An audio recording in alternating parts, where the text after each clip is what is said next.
Hello guys and welcome back to my channel, and today I'm going to show you how you can create your Steam account from a mobile. So it's a very simple process. All you have to do is just simply go to your browser, then type in Steam, then open the first link,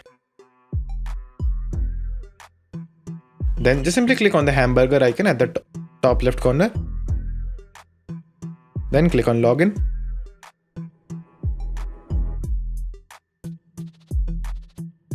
Now just simply scroll down and click on join Steam.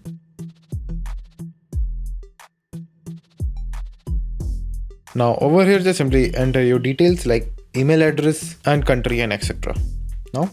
So just simply fill up all the details. So after filling up the details, just simply click on I'm not a robot. Then click on the last checkbox and hit continue. Now a verification link has been sent to your email address. So just simply go to your inbox and check that.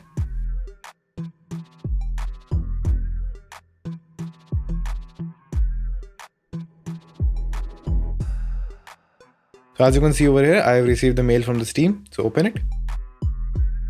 Now just simply click on verify my email address. Then choose a browser. And you are all done. Now just simply go back to your previous tab. And after that, just simply enter your name and password. Then after entering all the details, just simply hit done. And that's it. Now your Steam ID has been created, which you can see right over here. So thank you for watching, and do like and subscribe to my channel, and take care.